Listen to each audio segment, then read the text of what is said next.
नमस्कार दोस्तों, मैं हूं एडवोकेट मुकेश पगड़िया और आप सभी का स्वागत करता हूं आपके इस यूट्यूब चैनल पर।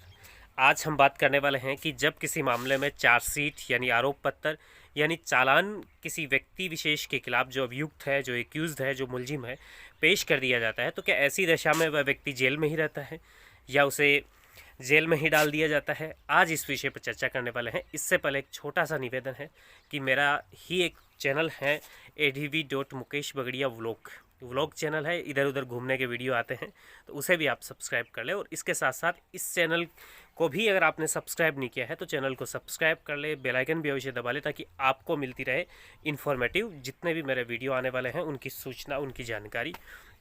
अब हम बात करने वाले हैं, जैसे एक व्यक्ति हैं, उसने कोई अपराध किया और अपराध करते ही अपराध का नेचर ऐसा था कि उस गंभीरता थी अपराध में, मामला 302 का मान लीजिए आप, एक बार हत्या का मामला, किसी व्यक्ति ने किसी व्यक्ति की हत्या कर दी। तो एक व्यक्ति ने करी तो वह व्यक्ति क्या है, उस मामले में मुलजिम है।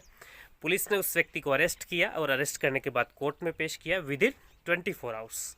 साथ साथ जान ले 24 घंटे में ही अगर पुलिस अरेस्ट करती है किसी व्यक्ति को तो 24 घंटे के भीतर भीतर उसको कोर्ट के समक्ष पेश करेगी। तो पेश किया, कोर्ट ने उसे जेसी में भेज दिया या पीसी रिक्वायर करी तो पीसी मतलब पुलिस कस्टडी, जेसी मतलब जुडिशियल कस्टडी। अगर रिक्वायर्ड थी तो पीसी दे दी, अन्यथा उसे जेल में जेसी में भेज दिया, न्यायिक अभिरक्षा में, जुडिशियल कस्टडी। अब वह व्यक्ति काफ़ी लॉन्ग समय के लिए जुडिशियल कस्टडी में है और इस दौरान पुलिस ने उस मामले में इन्वेस्टिगेशन किया। इन्वेस्टिगेशन करने के बाद चार्जशीट भी कोर्ट में फाइल कर दी और अभी भी वह व्यक्ति अपनी जो जुडिशियल कस्टडी है जेसी में चल रहा है, जेल में चल रहा है। एक परिस्थिति तो ये है। दूसरी परिस्थिति है, एक छोटा मुकदमा था 323/41 का, जैसे किसी ने चांटा मारा किसी व्यक्ति को। अब इसका नेचर काफ़ी साधारण प्रकृति का मामला है ये, हालांकि इसमें कॉग्निजेबल ऑफेंस है क्योंकि तभी तो एफआईआर दर्ज होती है, लेकिन मामला उतना गंभीर नहीं है जितना 302 में है। अब इस व्यक्ति को 41A का नोटिस दिया और नोटिस देने के बाद इस मामले में इन्वेस्टिगेशन किया, जो भी आईओ है इन्वेस्टिगेशन ऑफिसर, अनुसंधान अधिकारी ने। फिर उसके बाद में उसने चार्जशीट फाइल करी कोर्ट में और उस समय ही जो भी आरोपी हैं, अभियुक्त हैं, उसको कोर्ट में बुला लिया कि आप आ जाइए, आपके खिलाफ चार्जशीट फाइल कर रहे हैं। और वह व्यक्ति आया, उसने बेल एप्लीकेशन मूव करी और उसे बेल पे कोर्ट ने छोड़ दिया। दो परिस्थितियाँ हो गई। अब एक परिस्थिति में आपने देखा कि एक व्यक्ति अभी भी जुडिशियल कस्टडी में चल रहा है और चार्जशीट पेश हो चुकी है, और एक में आपने देखा कि चार्जशीट पेश होने के बाद भी बेल आउट हो गया। तो ये डिपेंड करता है मामले की गंभीरता के ऊपर, और इन दोनों उदाहरण के माध्यम से यही समझाना चाह रहा हूँ। जैसे अब 302 का जो मुकदमा था उसमें चार्जशीट फाइल हो गई, उसके बाद में कुछ मामले में कुछ भी परिस्थितियाँ रही हो और बेल लगी, उस व्यक्ति की लोअर कोर्ट से खारिज हो गई, फिर हाई कोर्ट में चली गई, हाई कोर्ट से बेल ग्रांट हो गई, तो वह व्यक्ति बाहर है। तो कुल मिलाकर मैं ये कहना चाह रहा हूँ, जैसे किसी व्यक्ति के खिलाफ चार्जशीट फाइल हो जाती है तो उसका मतलब ये नहीं है कि वह व्यक्ति जेल में ही रहेगा।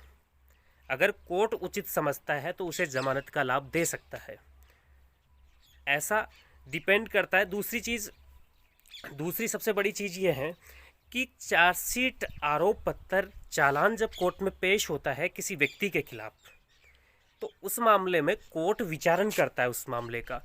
कोर्ट इस तहकीकात तक जाना चाहता है कि क्या वास्तव में इस व्यक्ति ने ही अपराध किया है, क्योंकि हो सकता है किसी निर्दोष व्यक्ति को पुलिस फंसा दे।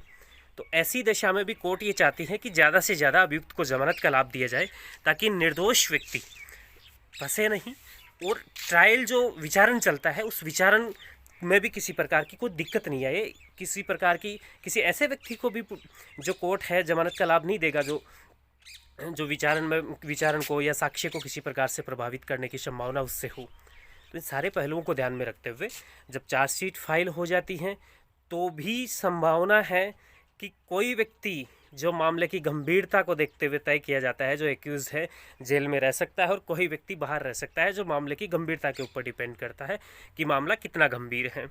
और केवल महज चार्जशीट फाइल होने से ही किसी व्यक्ति को जेल नहीं हो जाती है, उसमें कोर्ट ट्रायल करता है। जो भी गवाह हैं, जो भी इन्वेस्टिगेशन ऑफिसर हैं, या जिस व्यक्ति के साथ अपराध हुआ है, ये सारे गवाह हैं उसमें कोर्ट में बाकायदा पेश होते हैं, अपने बयान देते हैं। जो भी आरोपी हैं, मुलजिम हैं, उनके जो वकील महोदय हैं, उनको बराबर रूप से, समुचित रूप से उनको अवसर दिया जाता है उससे जीरे करने का, क्रॉस एग्जामिन करने का, क्योंकि मामले की तहकीकात में जाना बहुत ज़रूरी होता है। इस प्रकार आप ये समझ लें कि जब किसी व्यक्ति के खिलाफ चार्जशीट फाइल हो जाती है तो उसका मतलब ये नहीं है कि वो जेल में रहेगा, वो डिपेंड करता है मामले की परिस्थितियों के ऊपर, गंभीरता के ऊपर, किस नेचर का वो मामला है।